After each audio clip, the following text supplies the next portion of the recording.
Good evening, folks. Nice to see you all here at 7 p.m. and I'm going to call the meeting to order. And the first item on the agenda is Pledge of Allegiance. Pledge allegiance to the flag of the United States of America and to the republic for which it stands, one nation, under God, indivisible, with liberty and justice for all.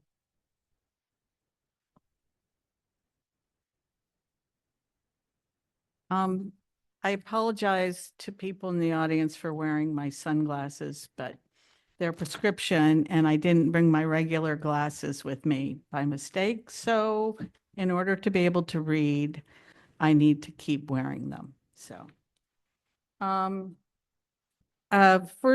next item is approval of the minutes. I would entertain a motion to approve the minutes of the April 22nd regular board meeting. So moved. Motion made by Gary, seconded by Katina. Any discussion? All those in favor, please indicate by, oh. Yeah, Catherine. Thanks. Do you have your mic on? Here we go. Okay. So it mentioned that I made, appreciate the work that's being done for the policies and everything. But I wanted to make sure that it was elaborated that I want to make sure that these policies are not just words. We're not sitting on words, but we're making them into actions. Thank you for clarifying that. Do you want that reflected in revisions to the minutes? I guess. Okay. Lauren, could we revise that section of the minutes for April 22nd? Thank you. Catherine wants to make sure that it's reflected that the policies are not just words, but there's action behind them and we make them reality. The policies that the board adopts. Thank you. Okay, any further discussion? All those in favor, please indicate by raising your hand. Any opposed? Abstentions? Okay.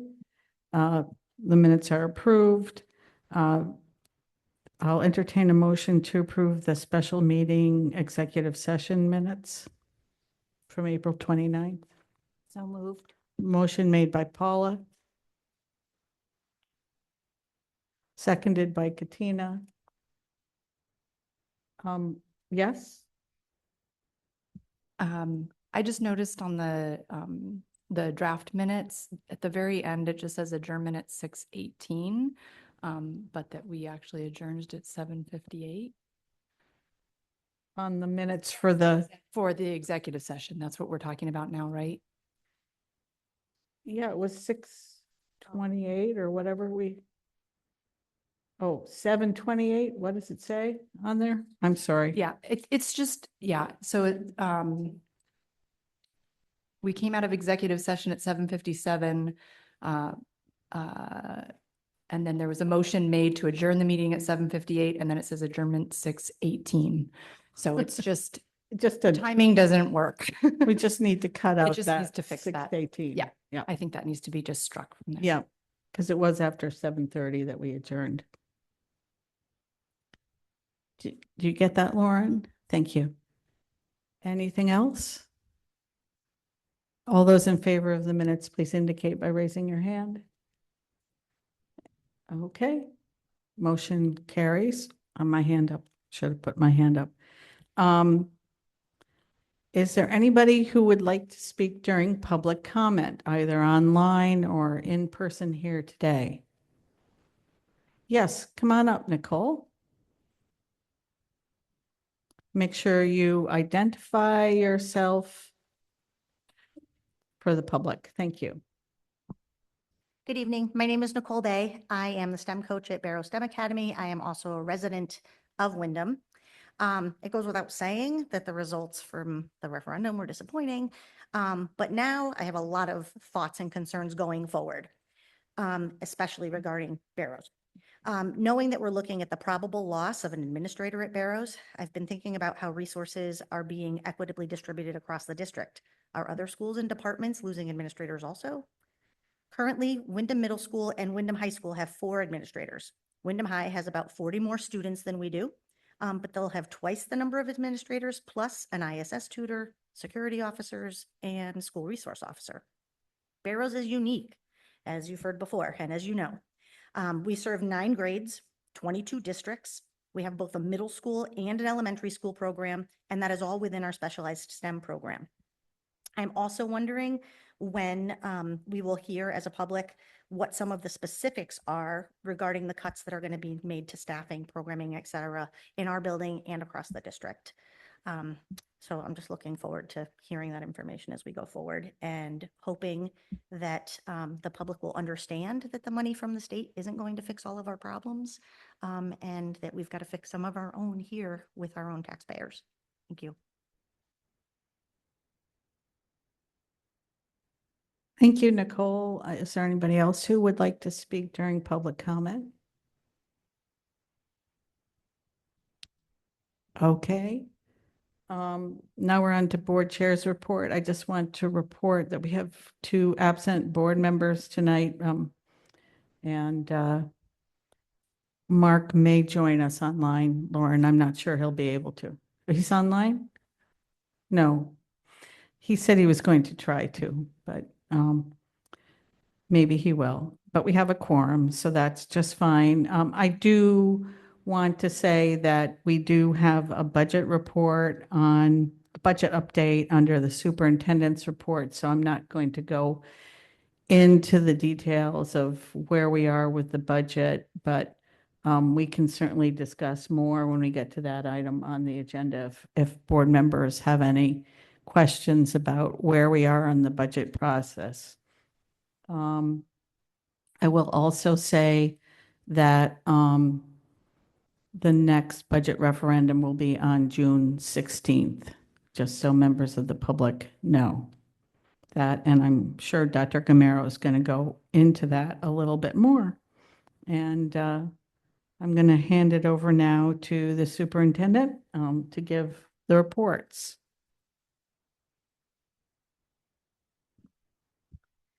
Good evening, everyone. Thank you so much for being here this evening. Before we start with bringing our priorities to life by Windham High School, I would actually like to bring up members of Barrows STEM Academy who are going to be presenting on a field trip that they had to Puerto Rico, and they're here to share all of the amazing experiences that they had.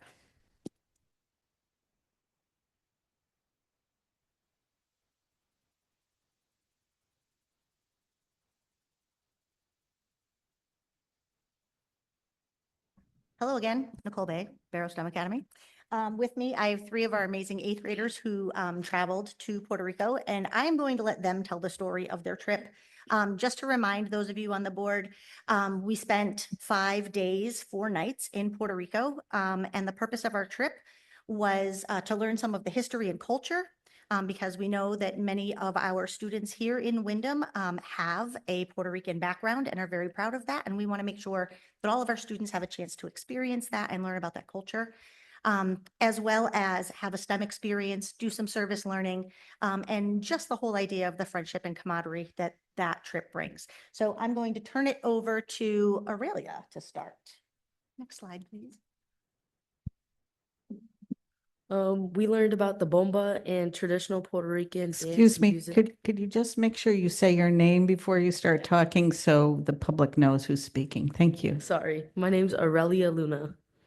We learned bomba and traditional Puerto Rican dance and music style. We learned about the Tainos in Old San Juan. We saw the beautiful views of Old San Juan and surrounded by the beach views with the bright buildings and the balconies in the narrow streets. You could see the Puerto Rican flag and hear the music and see the culture and history around you. And it was the best experience.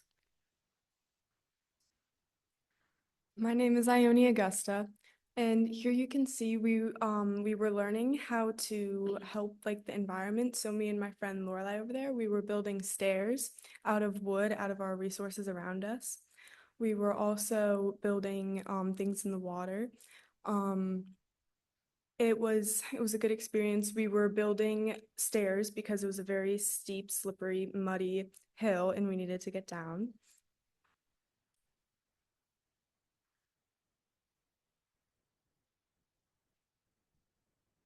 Hi, I'm Seamus Kavanaugh, and we learned many things about STEM. So first off, I want to talk about the bioluminescent bay, and basically it lights up when you move the microorganisms and they turn like a blue color. It's really cool.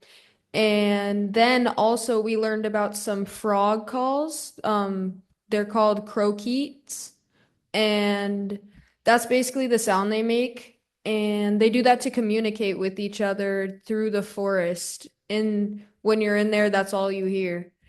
And then lastly, I want to talk about these plants that we saw. And they do a protective thing where when you touch them, their leaves close up to protect itself.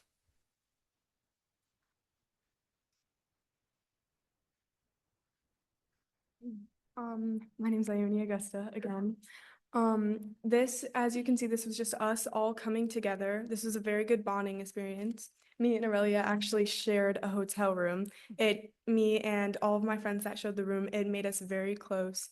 You can also see we spent a lot of time together, so we grew close.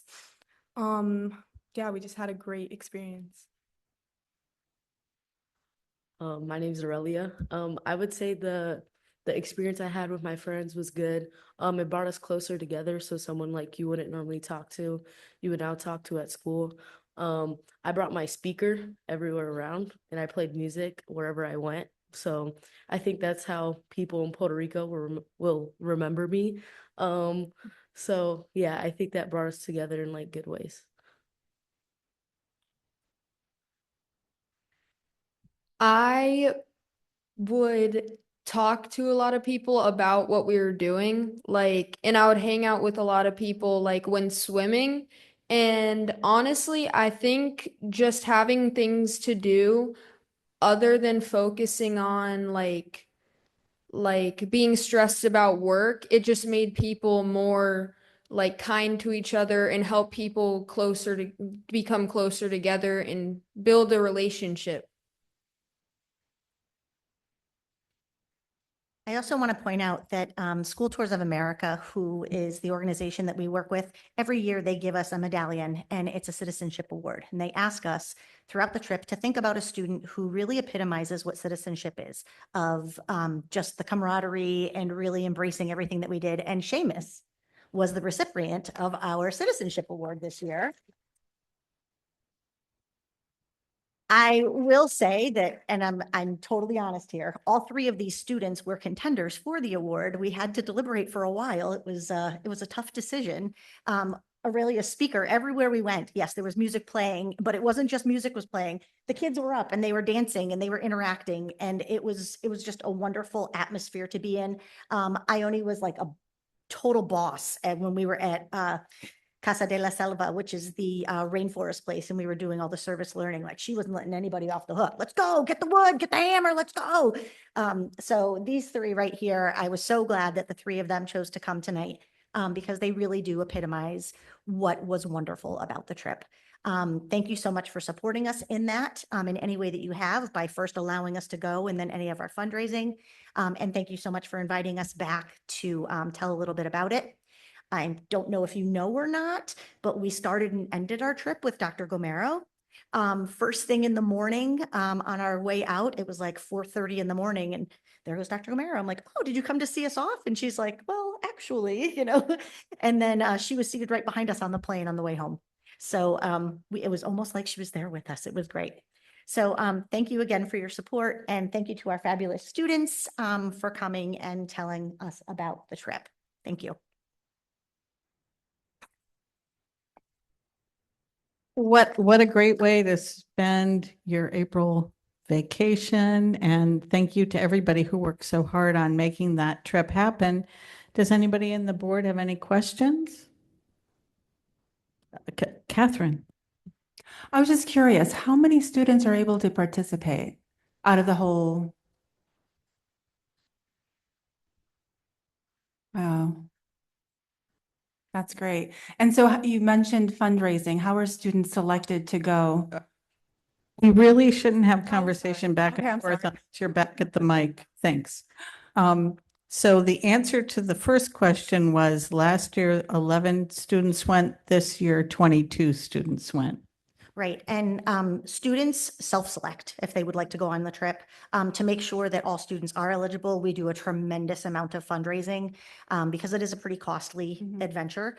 But many of our students, raised, I want to say the average that was raised just from the fundraising that we did with the school was $700 per student. And then there were some other fundraisers that families did on their own. We did have a student this year who raised more than half the cost of the entire trip. And we're always looking for ways to be able to fundraise more so that the opportunity can be open to more students.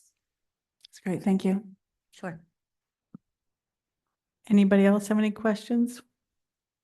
Katina? I don't have a question. I just have a comment. Thank you for coming and talking about Puerto Rico. I feel all emotional. I saw the cookie. I heard it in my mind. I saw the forest. Thank you. Thank you. Thank you for my present. Okay. Very much appreciate you all being here, and you don't have to stay to the end of until the end of the meeting. If you would like to go home, we won't be offended. Thank you. I noticed that Mr. Jones is online. I don't know if he wants to share anything. Sure. Quiero decir que vivo en Puerto Rico y esa experiencia y how they're supporting our sense of belonging. Well, it's very like echoey.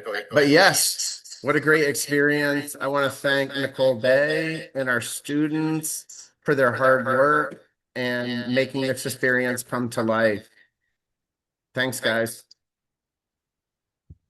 In case people watching this don't know, Evan Jones is the principal at Barrows. Oh, I'm sorry. I should have started by saying Evan Jones, principal. I also Thank want you. to say that our kids did such a great job. Nicole Bay told me they were also featured in the magazine of the space where they were doing their service learning. So we were really proud of that as well. Thank you. Back to you, Dr. Gamero. Thank you all for coming, and it was great seeing you on the plane. I got clipped. Those who know. So I appreciated that. Thank you. And thank you I really enjoyed the fact that you enjoyed the island. It's one of my favorite places in the world because I was born and raised there. So it warms my heart to hear that you had such a great experience. Now I would like to call to the podium our colleagues from Windham High School who are going to be sharing their experiences on bringing our priorities to life this school year and all of the achievements that they have been able to, all of the great things that have been able to achieve this year.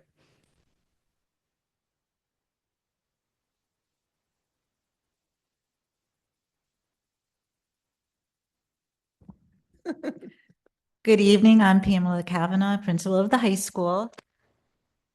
And I'm Fatima Pearson, assistant principal. Patrick Risley, assistant principal. And Josh Hibbard, dean of students, but basically assistant principal. So I just want to point out that we're here to represent our staff, our faculty, and our students. And I think that you'll see throughout our presentation that all of us together are devoted to bringing our priorities to life, our Windham priorities to life. So I'm going to start out to talk a little bit about our NIAS visit that happened in October. We're very happy to report that our accreditation was continued. And what I did was I copied and pasted from a letter that we got from the NEAS committee. And you can see the last sentence is exactly what I was just talking about. Their decision to continue our accreditation reflects the thoughtful work, dedication, and commitment to students demonstrated by our entire school community. So it's not just us, it's our staff, it's our faculty, it's our parents, and of course our students that we're grateful for and that we want to recognize tonight. So these are the things that the commission wrote that they were truly impressed by when they came to the high school in October.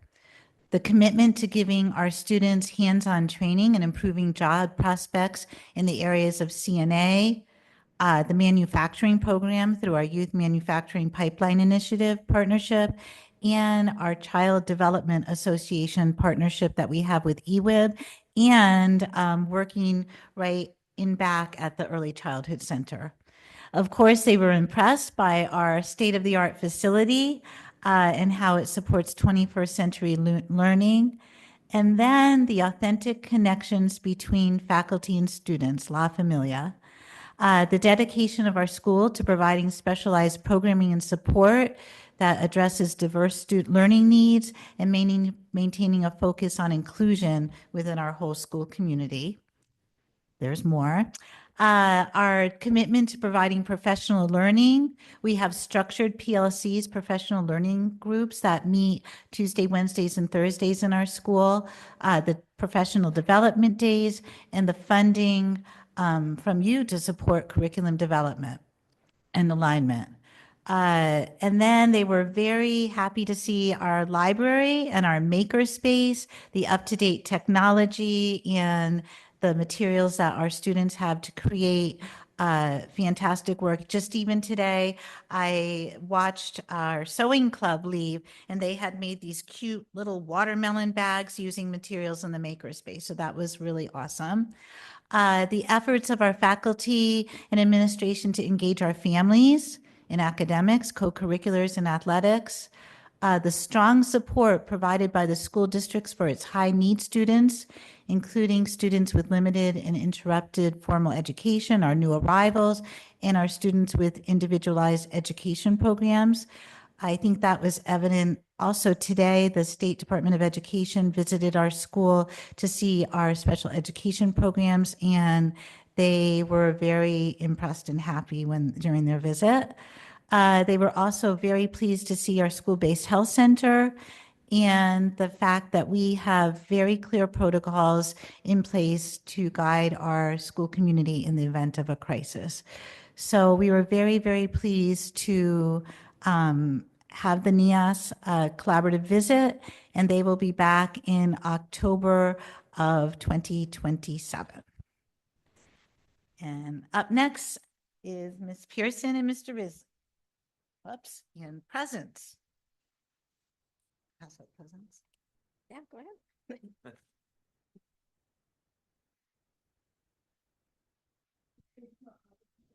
Yeah, as Miss Kavanaugh is passing out our attendance 180 t-shirts. Attendance is one of our biggest priorities at Windham High School, and we have lived, breathed attendance this year. And I put the latest data from our attendance, and as you can see, last year's as opposed to this year's. So we have made great gains. And as you can see, at this time last year, our chronic absenteeism was 49.84%. In other words, half of our students were chronic. Right now, as you can see, our chronic absenteeism is at 25.13%. That is a 25% reduction in chronic absenteeism. We have made great gains, and we hope to make even greater gains as we go forward. We are not satisfied with 25%, so we will continue this journey of lowering this chronic absenteeism. But we are happy of the gains that we have made in 1 year. So we want all of our students to be in school 180 days. Attendance matters, and it will continue to be a priority at Windham High because student success depends on it.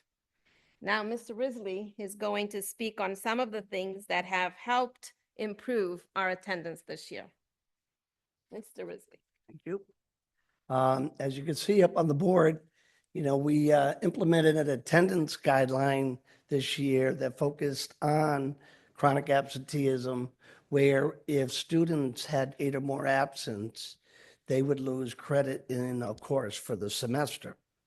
Obviously, I think that was one of the biggest steps we took to really zero in and have kids and families focus on the importance of attendance. We had continuous meetings with students and parents throughout the year. Obviously, we have a weekly attendance committee that we are diligent, and we have a big team that's working together to help improve this with the improving chronic absenteeism. We have many attendance incentives, such as these beautiful shirts. If you notice the artwork on these shirts, one of our staff members, our ISS coordinator, Robert Cardona, was the artist on this.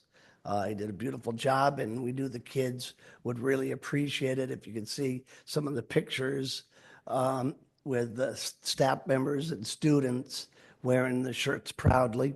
And ever since we've handed them out, we see them quite often throughout the day with the kids wearing them proudly. Also displayed is, you see, we did a attendance challenge, March Madness challenge, where you can see the brackets like you would in the NCAA basketball. And we had certain classes challenge their attendance through a certain period in the year and during March. Obviously, we coordinated it during the basketball playoffs, and it was pretty fun. And then the winner was provided a breakfast bonanza at the end, and staff and students had a lot of fun with that. I don't know if we could go back to the other slide. I don't know if I finished all the things. We also did a perfect attendance recognition. We do that every marking period. We honor the kids that had perfect attendance for that marking period. We do it along with our honor roll assembly. So we, put academics together with the good attendance. Anything else, you guys? What do we got? Mr. Hibbard's probably going to round us out here. So come on, take the mic. Thank you. So again, I am Josh Hibbard. My title is Dean of Students, but that's actually morphed a little bit within our school into being a grade 9 focused administrator. As you may know, this year we got a new superintendent, and something that she spoke to us about over the summer was thinking about realignment, so that we made sure, in particular amongst our administrative team, that we were serving the students, the rising 9th graders, that would be students that would become grade 9 students, helping in the transition from 8th to 9th grade. There is, I can read this, but there's obviously tons of research related to the importance of helping students with their transition from 8th to 9th grade. There are a couple of these paragraphs here speak to that this decision, Dr. Gomero obviously isn't just saying this with us and working with us, and we're not working as a team blindly. This is all based in research that's not just at our school. Many high schools have these types of transition programs. So what happened, why I say that my role has become more focused on the 9th grade, is because I became more or less dedicated as the grade 9 administrator, and we also dedicated a school counselor to the 9th grade. And she and I this year have been working a ton together, supporting the students throughout the course of the year. And at the same time, it's very important to understand that while I've become the grade 9 administrator in the high school, we work constantly, collectively together. We are 100% a team all of the time. And so while you might start hearing that I'm the grade 9 administrator, I'm not doing this work by myself, and also not just with the school counselor as well. So here's the thing. Prior to my arrival in Windham Willimantic, there had been, and Ms. Kavanaugh would be able to speak to this better than I could if you had any additional questions, but there used to be a freshman academy model where, so the next phase of our work at the high school is to go from just having a grade 9 administrator and a grade 9 dedicated school counselor, but to try to rededicate a space where students can come together as a community, as a grade 9 group, and have a specifically dedicated group of teachers as much as we can possibly control. And we did find that we could do a lot through the master schedule to make it possible for this to happen. And so I'm saying freshman academy model, and then up on the slide, it says freshman center. What's going to happen, actually, we've talked about it, is we're going to put it out to the students, the rising ninth graders, to help us decide what the name is going to be when they come up to the high school next year. We're going to kind of put it out there to end the year with them, to be thinking about and giving ideas, and then we'll do a poll and let them vote as a part of the community building process. So when you hear about this again next year, it could very well be that you don't hear freshman academy or freshman center. It could be some other very snazzy name to be determined. So things that are in process right now, just so that you're aware. First of all, we've been meeting with Connecticut Rise Network representatives supported from our central office to plan a thoughtful freshman center, freshman academy, freshman team experience for our students. We met again with them this week for a nice chunk of time. Assembling a team of Windham High School teachers who will dedicate themselves further to this freshman approach. Provide a set of classrooms that are in proximity to one another, primarily on our first floor, so that students and their teachers can have a dedicated space and build community together. Have all freshmen begin the day on team, so every freshman will have first period as a part of the team. That was something that we specifically arranged through the master schedule. Build time for all on-team teachers to have a calming planning block together every day, so we were actually able to organize that as well through the master schedule for that to be period 8. If any of you have experience or know and talk to people about master scheduling, it's a blast. And so the fact that we were able to make these couple of periods common, if you will, was an undertaking, but worthwhile and very student-centered, and at the same time staff-centered in the end. And also, obviously, as I referred to, there will continue to be a dedicated grade 9 administrator and a school counselor to work with the team as well.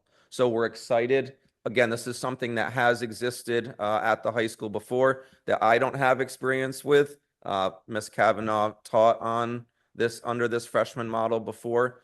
So if you had any questions specific to that outside of what I've described, she is the best person to ask, and I will step away from the mic. Does anyone have any questions? Anybody? Katina, go ahead. Am I excited that you guys are doing this? I'm familiar with some of the individuals that are in 8th grade right now and that team, and this is exactly what they need. Mm-hmm. Peace, eyes on them. Yeah, thank you. Well, I will say to that end, I mean, that's not uncommon across the country, to be honest. All kids across our country need this type of experience. So, yes. Mm-hmm. I just want to mention also that research says that 9th grade is a critical point for students. And if we are able to keep them on track, their ability to graduate on time, on track, really increases. And right now, the high school has an 86% on track graduation rate, which is amazing, and it has been improving year after year. But we want to ensure that every single student graduates when they're supposed to, and it starts with their 9th grade experience. So I appreciate you taking on, the ideas that we shared over the summer. Something that the board should know is that Connecticut Rise Network, I started working with them over the summer, and they wanted to work with us. They understood understood that we didn't have funding to make this happen, and they secured their own funding to be able to work with our high school team. So this is at no cost to the district. And so thank you again for engaging in all of this planning, because it's going to ensure that our students are set up for success. Thank you for having us here tonight. We hope, obviously, this is not connected to the Freshman Center, but we hope that you enjoy your attendance gifts in helping us push one of our important themes at the high school. So thanks so much and have a great night.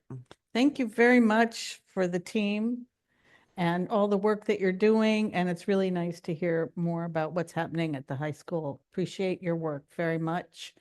And we know it's a much bigger team effort among the other staff in the high school and the students. And it's great to see. Thank you.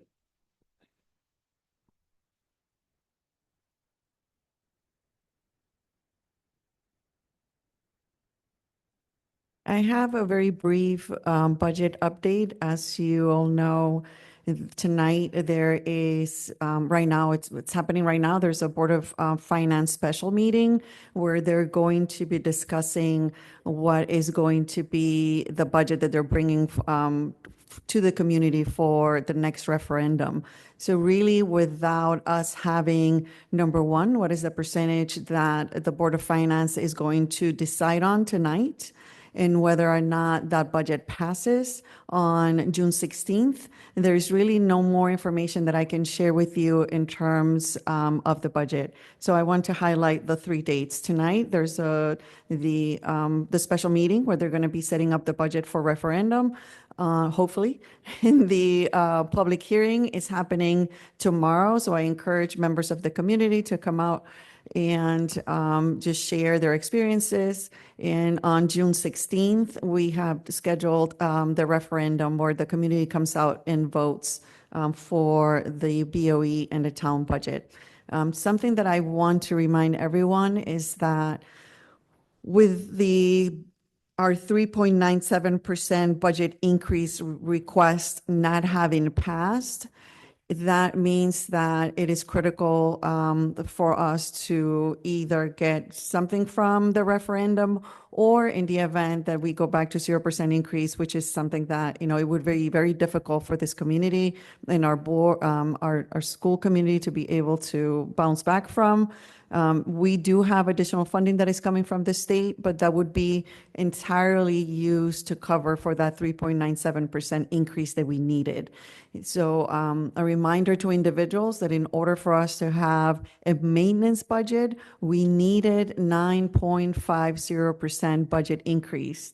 We brought that number down, that percentage, to 3.97 by making some very thoughtful and very difficult decisions that prevented individuals from being laid off. And so we were maintaining programming and avoiding layoffs.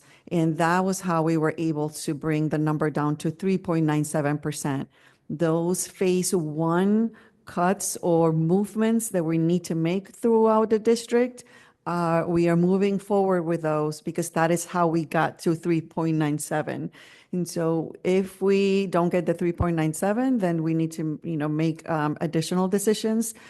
We are thankful that we will be receiving funding from the state. A reminder again that this is a one-time, and I call it a stimulus because it is similar to the funding that we got during COVID times with ESSER. And while we may be able to cover our needs for this year, there is no guarantee for following years. And so therefore, we're operating within the 3.97% increase that we requested, even if that is utilized, or we are able to fund it with the funding that's coming from the state and not from the referendum. We're still hopeful that we will get some funds from the referendum, because that would increase our minimum budget requirement, but it is too early to say. Therefore, I don't have any additional information about the budget to share. Just to be clear, thank you, Dr. Gamero. Just to be clear, tonight, the Board of Finance will set the budget that's going to go forward for a referendum vote on the 16th of June.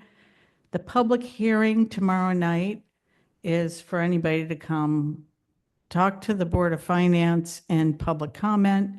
The Board of Finance does have the option of changing its recommendation that they make tonight after tomorrow night's public hearing. We know from their last meeting that they are considering 3 different options of a mill rate increase.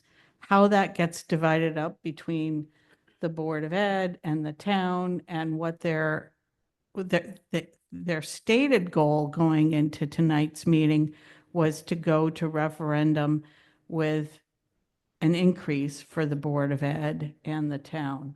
But we just don't know what's going to happen. We do have some representatives there at the meeting tonight representing the Board of Ed. And we'll let members of the board know what happened and what they're going to be, what we could be responding to tomorrow night when we show up for the public hearing. But what is decided tomorrow night, if there's no change, or if there is a change, is what is going to the voters. Does anybody have any questions? Mia? I just want to make sure that I understand, Dr. Gamera, you had said that in your explanation that if they did choose and we didn't have, or if we didn't pass the referendum and it stated a 0% increase, with the additional money from the state, again, being a one-time gift, I don't know what you want to call it, money from the state, that would actually cover the 3.97% that we proposed just for this next year. It would cover our expenditures for this upcoming year. Yes. Okay, thank you. Remember that the 3.97 represented about a $2 million increase. So if we got the full amount from the state, we would have some money that could be used for capital improvements, for example, or one-time things in addition to making our budget whole. But hopefully, we'll get a slight increase, and that will help fill part of that gap. And then it will be up to the Board of Education to work with Dr. Gamero to decide how we might expend that one-time funding. There's a lot of confusion in the public about whether or not any of that money can be used to lower the mill rate or help address the mill rate tax issue for the residents of town. That is part of what is being discussed tonight. But tonight, Dr. Gamero and I don't have any further information to share with folks until we know what the Board of Finance decides tonight.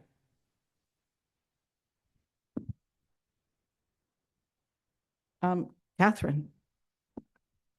I just wanted to clarify when you got the information that we would no longer be getting the grant for the school improvement for Windham Middle School. That happened after the budget was approved, correct? That is correct. And that is something that I shared at the Board of Finance, their last meeting. There is, not only are we not getting to over $230,000 for Windham Middle School, because they're no longer considered a turnaround school, and unfortunately, they are removing that funding for next year. We didn't find out until approximately 2 weeks ago.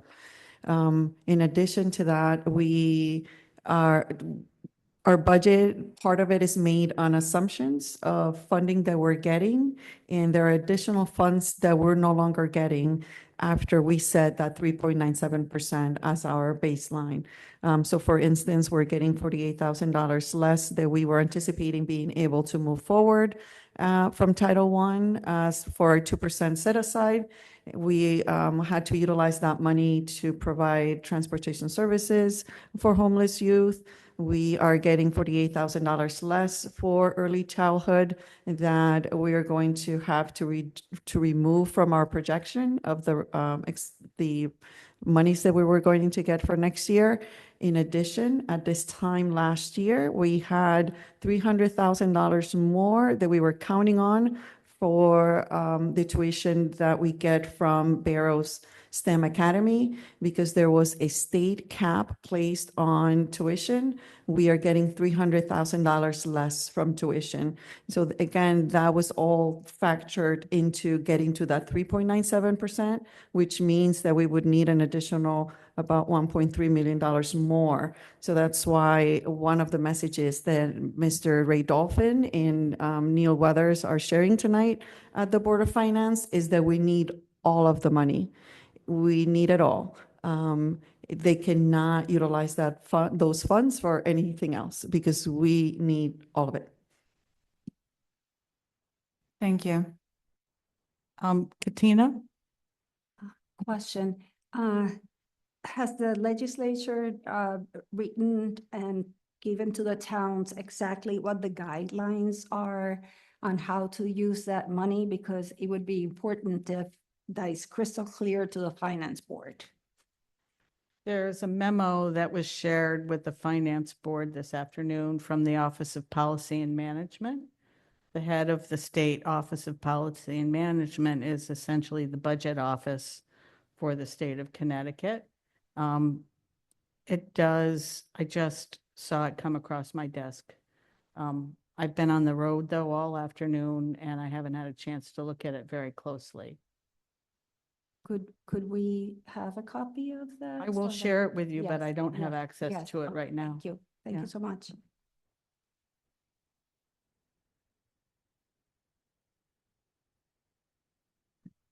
Even though there has been information that has been shared, Dr. Caban-Owen, with the municipality, there's still a lot of confusion. So we are making sure that we're reiterating that the funds can only be used for educational purposes.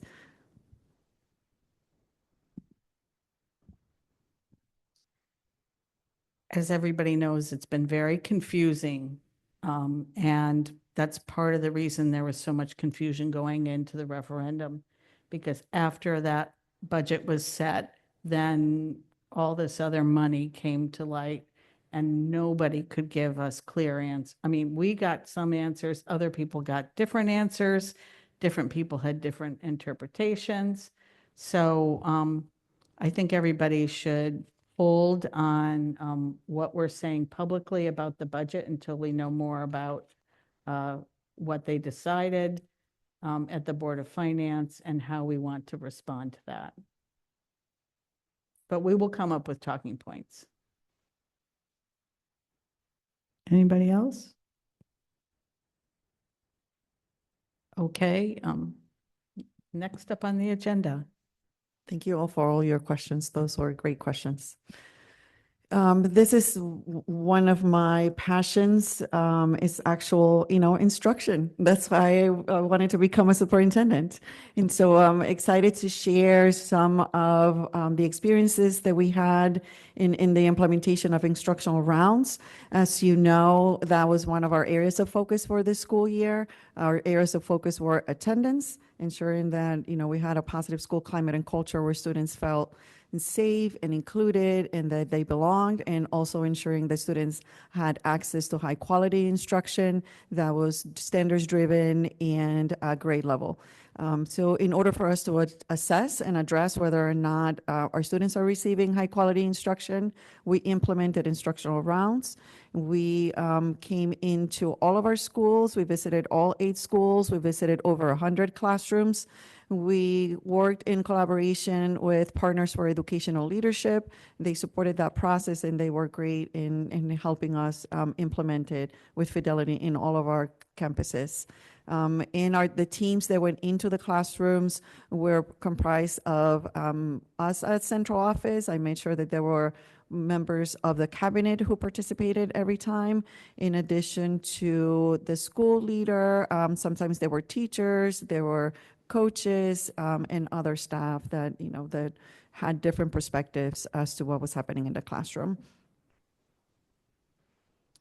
And so just to give you a brief overview of instructional rounds, the leaders did a short presentation for the team whenever we visited a school. They shared, of course, some data about their students, but they also shared a problem of instructional practice.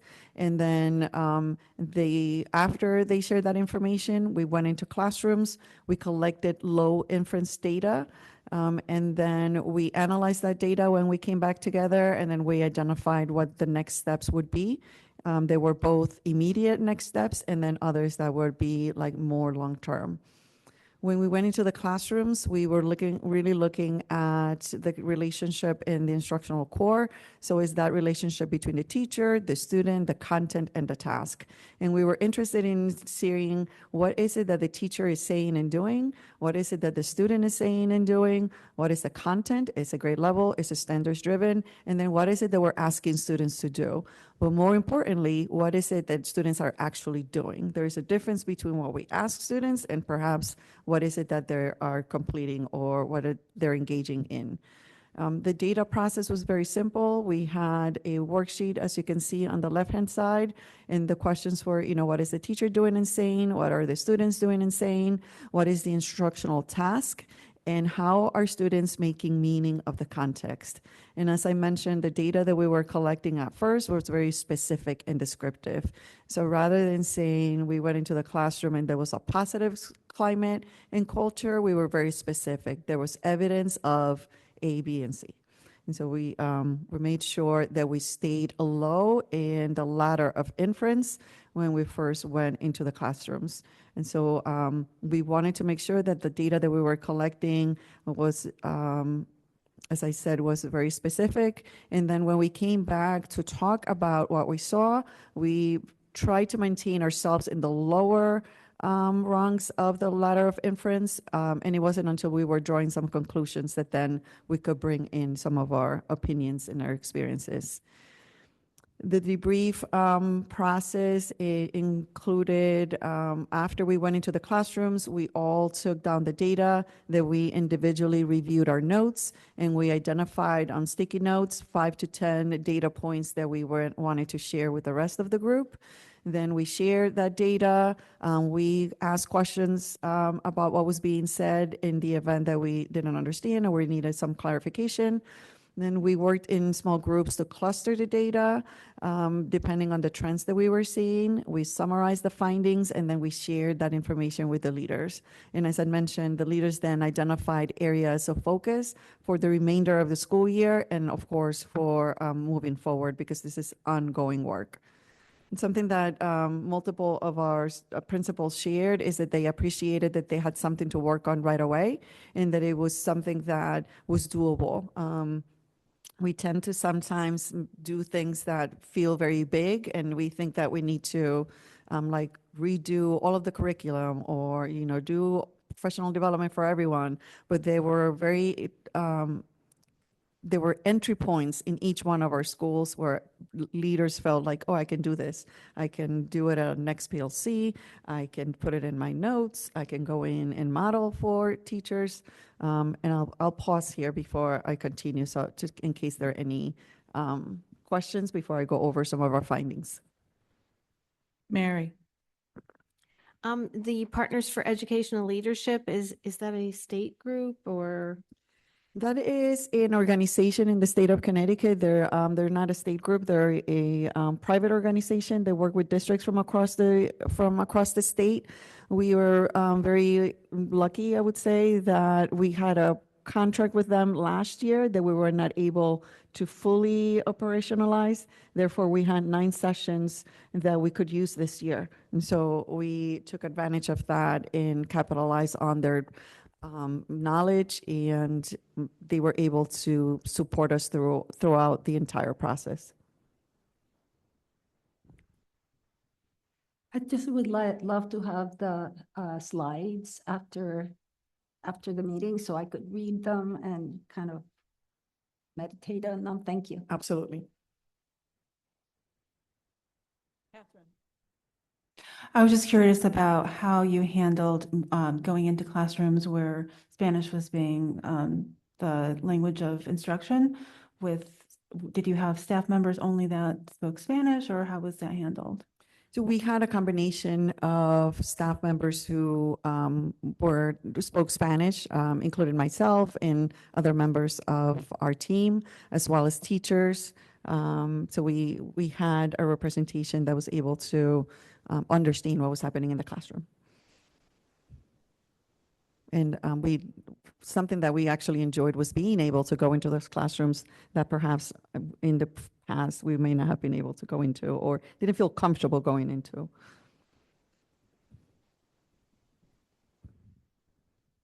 Any other questions, comments before we hear about the findings? Okay, go ahead. So it was definitely a great experience for all of us who were involved. And if we stay in line with our messaging of having a strong foundation so that we can have a bright future, we definitely saw evidence of a strong foundation in each one of our schools, in each one of our classrooms that we are really excited about and we really want to celebrate. And so we, district-wide, our trends was that we saw positive environments conducive to learning in every single school. We saw implementation of the curriculum and use of the curricular resources. We saw students ready to learn. Students were on task. Students were paying attention. Students were following directions. We saw evidence of planning. Teachers had planned lessons that included small group, whole group. We saw all of the adults engaging with the students in a way that it made us feel like students were happy to be there and they experienced joy. We saw evidence of strong systems and routines in all of our schools, and we saw a lot of teacher facilitated learning. In terms of opportunities for improvement, we saw opportunities to increase student discourse. It wasn't that it wasn't evident, we just saw that there was opportunities for it to be expanded, so that it wasn't only a few words or a few sentences that students were sharing and maybe like a think, pair, share or a turn and talk, but that we really give students an opportunity to just share their thinking in a more robust way. And planning for our higher order level questioning, we did see evidence of questioning at different levels throughout the schools. We do understand, however, that in order for students to be able to answer a higher order level question, that we need to plan to be able to help students get to that and be able to articulate, their thoughts in that way. And so those are some of the district-wide trends and findings.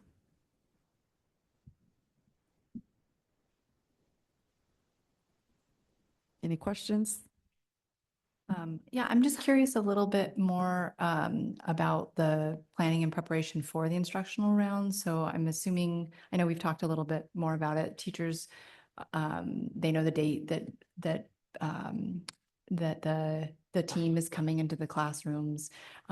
In terms of what's provided to the observers, are they provided with like the lesson plan or where they're at kind of within within their curriculum, so they have a sense of maybe some of those higher level order questions aren't actually happening at that moment because you're starting a new unit or something like that?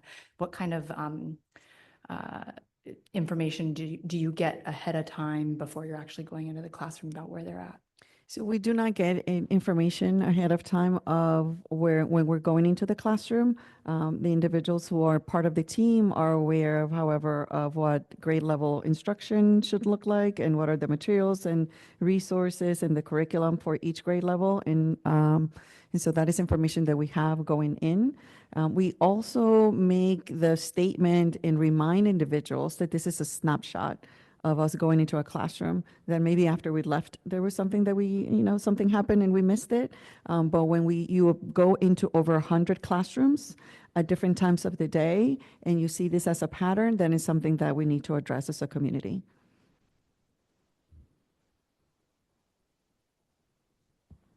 Anybody else? Paula? So then at that point, do you support the teachers as they're data collection that is specific for that teacher? Or is it more generalized, as you said, a pattern or lack of a pattern? That's a great question. So it is generalized. Our goal is not to go in and really talk about a specific teacher. It's more about what are we seeing in terms of instructional trends across the district. And so I can give you an example at Windham, North Windham. The principal right away decided that she was going to utilize professional learning communities to address the planning of higher order thinking questions. She had teachers bring their lesson plans to professional learning community. They worked on identifying one task that they were going to just work around the questioning. Then she went into classrooms and modeled what that looked like, and they created their own model of instructional snapshots. So they have implemented their own instructional rounds. They call it instructional snapshots, where teachers visit one another. And that is in continuation of what they were doing of iron sharpens iron. So it just fit perfectly because it's something that happens more organically. And so you do not need for central office to come in. And of course, we let them know if there's anything that you need in terms of resources, any professional learning, anything that just let us know. But we have a tendency sometimes in education to think about, oh, that means that we're going to have to rebuild everything. We don't. We need to focus on improving 1% of something and do it really well, and it's high leverage. And so higher order thinking, discourse, that is high leverage, and that is something that we can tackle right away. But again, it's not about a specific teacher. It's more about what are the trends that we're seeing across the district.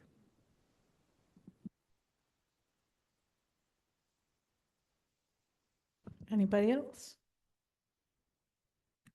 Thank you. So in terms of next steps, principals implemented, I do check-ins with principals about every other week. Sometimes we have to reschedule them because things come up. But, I ask, hey, how is it going? How are you utilizing the information from instructional rounds? And they give me updates on how they have implemented the information and how they have worked with coaches and with teachers to continue the work. We are looking to expand the instructional rounds process for the 26-27 school year. And to make it more robust. And we're going to be providing district-wide professional learning opportunities, again, on the two areas that we identified, which is student discourse and higher order thinking questions. And we're going to continue to monitor progress and identify next steps for continuous improvement. This is something that is not again, trying to avoid doing what we call initiatives, where we do something one year and then it disappears and no one talks about it again. The process of improving in education is one that is continuous. So we are going to continue the conversation, not only at the end of the year. I plan for the leadership team to come together on June 17th, where I'm going to engage them in some panel discussions about what they did great in terms of the 3 areas of focus for this year. What were the areas of growth? What were the areas where they may have found some challenges? How did they grow from that? How did they learn? So they can hear ideas from one another and implement those for next year. But we will continue the conversation. It's something that we're going to continue. I think it was Dr. Caban Owen who asked me a couple of weeks ago, how are we going to ensure that we're maintaining the efforts? And that is how we do it. We ensure that this is not something that we do one year and we forget about it. It's continuous work on improvement. Does anybody have any further questions? Okay. Thank you. I just wanted to highlight the picture. We did go into one of the cooking classes, and actually I had an opportunity to taste some of their pizza. So that was, and cookies. So that was great too. Well, that sounds like a nice facet of instructional rounds. Okay, now we're on to committee reports. I'll just say that since Brendan had a family emergency and isn't here to report on school planning and design, somebody on that committee should think about whether they could pinch hit. If not, we'll have to have a report at a later date. So first is personnel, and I'll hand it over to you, Paula. Personnel met on April 29th, and Kimberly from HR updated the committee on the district vacancies for the school year, which were, I believe, total of 31, but there were 109 new employees fully on board, recommended for hire but still in process 5, and we had 91 that had ended service. If anyone wants, we can give you the numbers for each individual school. One of the things that was of concern was, given the vacancies, knowing that there are some specialized areas that we need to fill, Dr. Camaro assured us that those interviews would be ongoing despite the freeze that was in place, as well as any positions that are looking to be filled for the next school year. There were some concerns regarding staffing, again, for instance, the dual language. And if there were a grade level without appropriate staffing, this is an example of a position for which an interview would be of the utmost importance. Kimberly also provided us with clarification regarding the non-tenured teacher issue that came up at our last Board of Ed meeting. A handout was provided that, again, just mentioned that there is a state statute, and the superintendent would have the ability to, or would determine whether a non-tenured teacher should be offered a contract for the subsequent school year. The decision is made within the discretion of the superintendent. To carry out the process, superintendent recommends that the board vote to not renew the teacher's contract, which is done in public session, and must be written notice given to the teacher before May 1st. That was not needed or implemented this year. We also had an update on the contract negotiations. The Windham Federation of Educational Professionals was ongoing. We had made lots of progress with a lot of the word type issues, but we are going to go to mediation on the financial issues, and that's going to occur in June. Crossing guards were supposed to begin on May 18th, but that's to be rescheduled.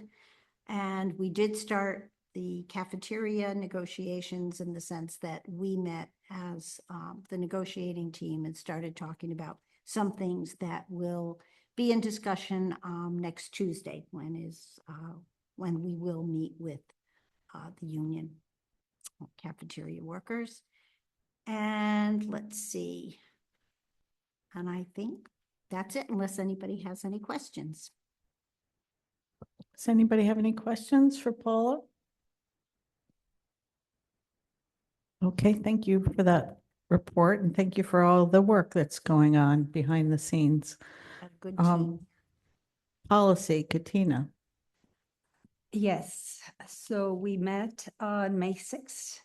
Our first item in the agenda was to revise and review our minutes from the last meeting, and we made several changes. There was a typographical error, and also I, by error, had asked if there was going to be a presentation on the last board meeting regarding the timeline for reviewing the uniform policy. And so I corrected that it was corrected on the minutes. Then we went into a presentation by Neil Weathers. There are 17 legislative updates in Connecticut under the Bill 298. And so he went quickly over those 17 different policy reviews, and now we're waiting for our legal team to get back to us and see how all that is integrated. It's a lot of work there. And then Dr. Romero gave us the timeline regarding how administration is going to be working on the uniform and revising uniform policy, which starts now in May and tentatively will end in September, giving a recommendation. And they're going to talk with the leadership team about developing a plan and the policy committee. They will also have surveys of uniform and regarding the giving it to the community and stakeholders, gather feedback and information during July and August, and then August and September make a recommendation to the policy committee and then to the Board of Education. We finish our meeting at 6:15 and our next meeting is on June 3rd. Any comments or questions? Okay, thank you very much, Katina. School planning and design, is there somebody who could give a report in Brendan's stead, or should we, it looks like we should skip over it. Thanks, since Brendan couldn't be with us tonight. Finance and audit, Mark is here with us online. So Mark, I'm going to hand it over to you to do finance and audit. Thank you. First, my apologies to Lauren since I didn't get her the draft copies of these minutes yet, but I'll get them to her tomorrow. We had an update from Iris or from Dr. Camaro on the new state grant, which was essentially the same report that she's already given you. Ray reviews the list of state grants that we have, and that those grants will need to be approved. And you can see those again under action items. We have a series of grants to be approved. There was a question raised about maybe the need for a grant writer. Dr. Murrow explained that we don't have one now, and nor do we have the budget to hire one. And there's also a reduced number of grants that are available to apply for. So that's a question for down the line if we have the wherewithal to hire one or to need one. Ray then went over the year-to-date budget. The special ed expenses are going up, but we are on target to end of the year on budget. Dr. Romero pointed out that we are currently under a budget freeze and have been for a while, and that we're able to transfer some funds to cover this overage. So Ray's confident that we'll still come in under budget. Then we also discussed the budget transfers. There were 16 transfers, only 8 of which technically require board approval. The total amount that we're recommending approval for transfers is $289,477.90. And that was the meeting. Thank you, Mark. Any questions or comments?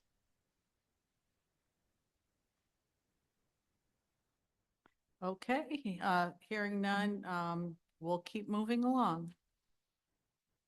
Next item on the agenda is discussion of the amortization method for the pension, which we have talked about previously. I don't know whether anybody is prepared.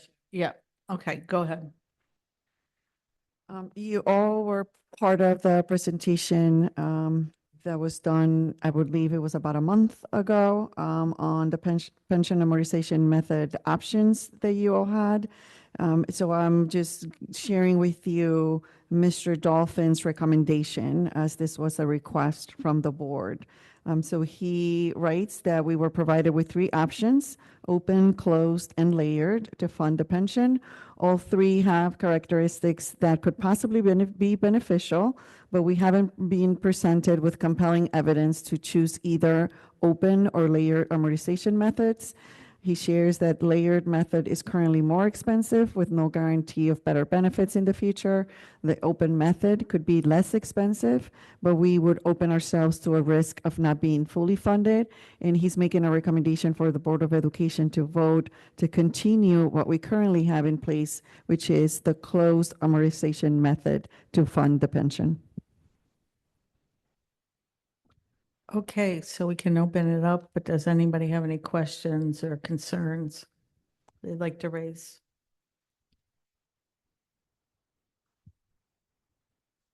Okay. I mean, we did hear extensively about it, and we also did talk about it in the Finance and Audit Committee meeting. And so we'll be asked to take action on the recommendation under action items.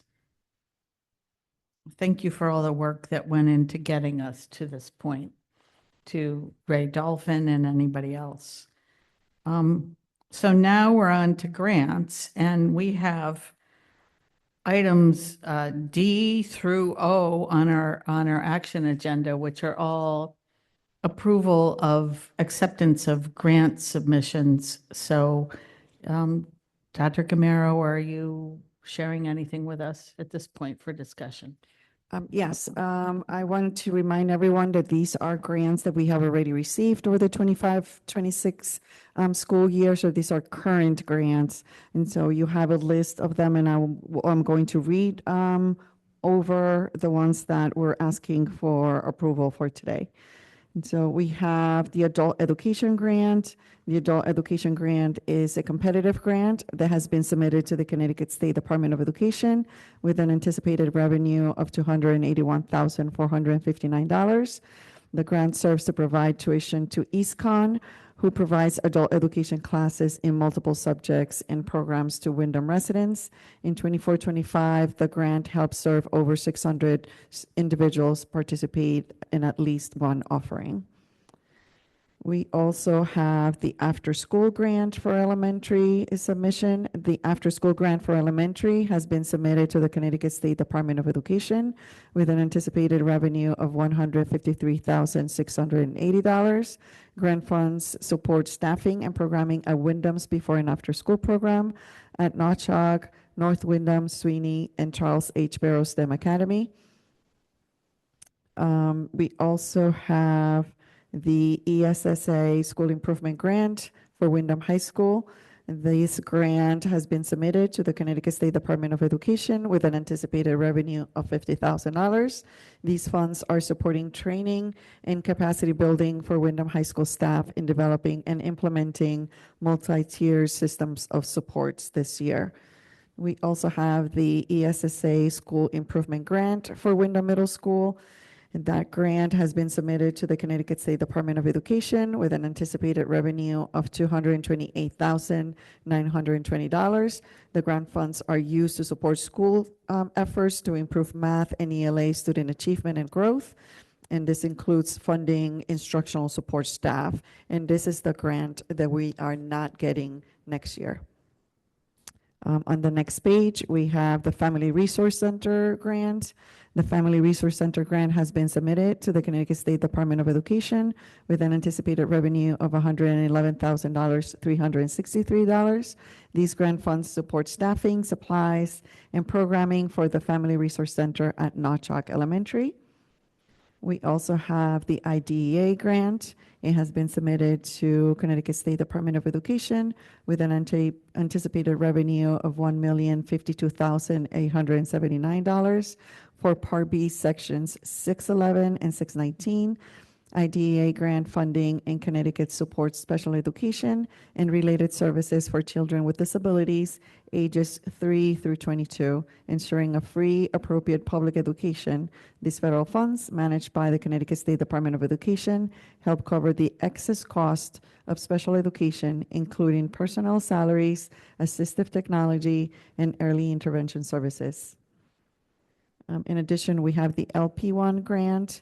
It has been submitted again to the Connecticut State Department of Education with an anticipated revenue of $250,000. This grant is part of the Connecticut legislation from 2025 to support operations of the district, and the funding supports staffing. In addition, we have the Magnet School Operating Grant. It has been submitted to the state with an anticipated revenue of $2,825,225. The funding goes towards the overall operations of Charles Sparrow STEM Academy. We also have the Magnet School Transportation Grant. It has been submitted to the state with an anticipated revenue of $240,500. The funding supports transportation costs for Barrow students that live outside of Windham. In addition, we have the Medicaid reimbursement grant. It has been submitted to the state with an anticipated revenue of $227,348. Medicaid reimbursement funds health-related services for eligible students, primarily covering specialized care mandated by an individualized education plan or 504. It supports salaries for staff like nurses, psychologists, and therapists, while also funding physical, mental, and behavioral health services, specialized equipment, and student transportation. We also have the Special Education Expansion and Development, or what we call the SEED grant.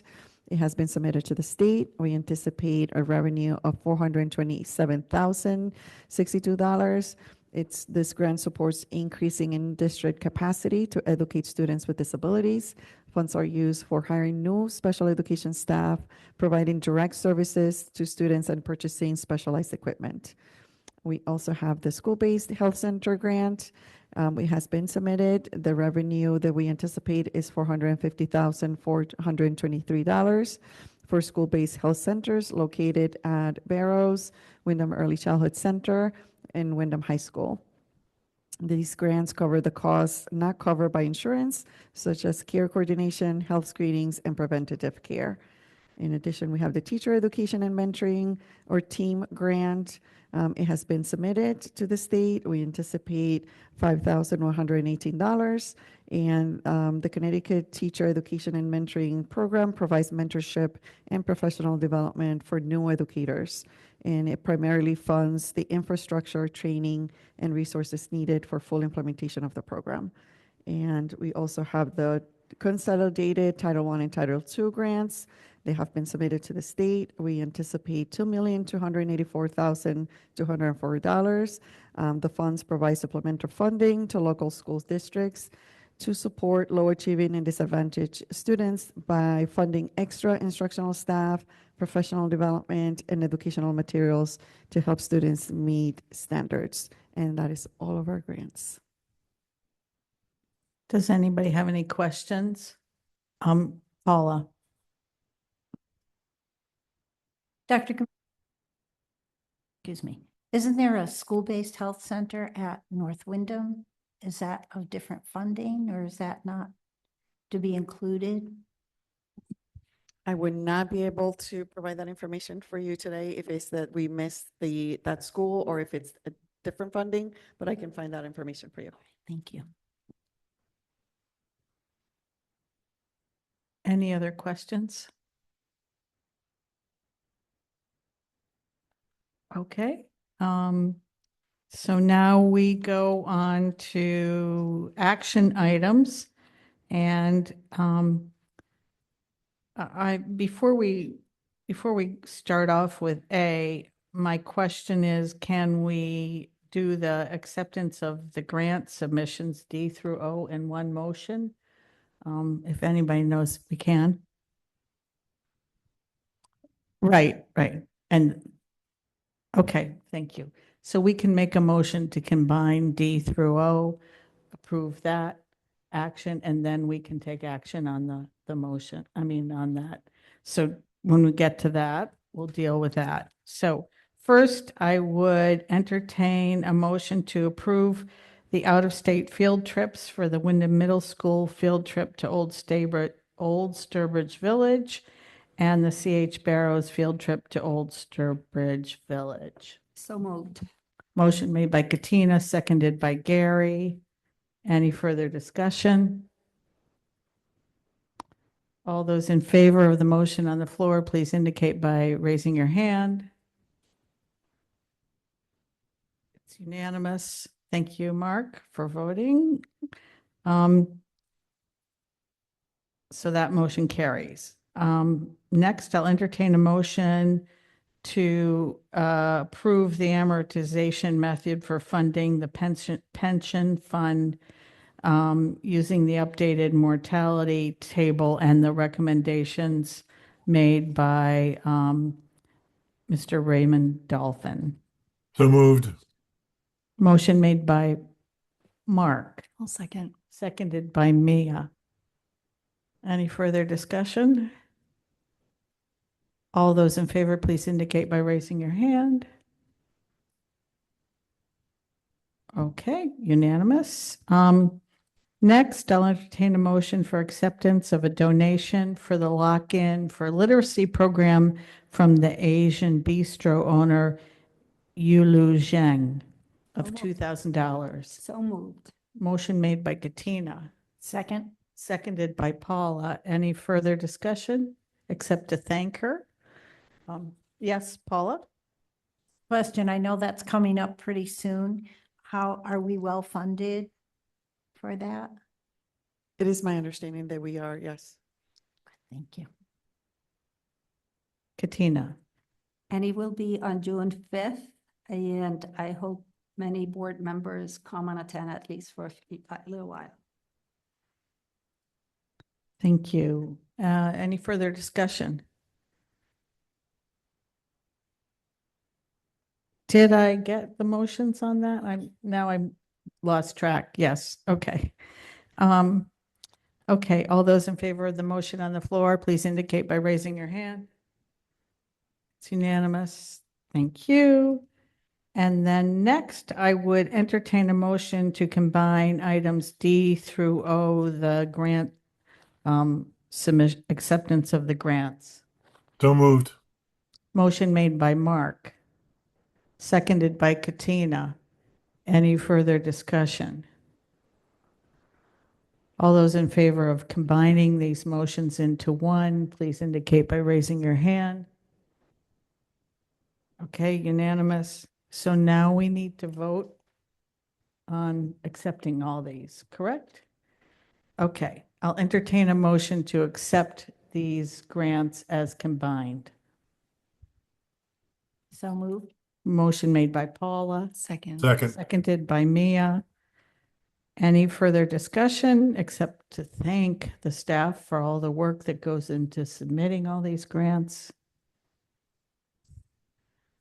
Okay, any further discussion? All those in favor of the motion on the floor, please indicate by raising your hands. Okay, unanimous. The last item is the budget transfers. I would entertain a motion to approve budget transfers of $289,477 and how many cents? 90 cents. 90 cents. Anybody want to make that motion? So moved. Motion made by Mark. Do I get a second? Second. Seconded by Katina. Any further discussion? All those in favor of the motion on the floor, please indicate by raising your hand. Unanimous. Thank you. And then finally, we're on to public comment. Is there anybody in person or online who would like to speak during public comment? Okay, hearing none, I would entertain a motion to adjourn at 8:27. I move, we move. Meeting adjourned. Thank you.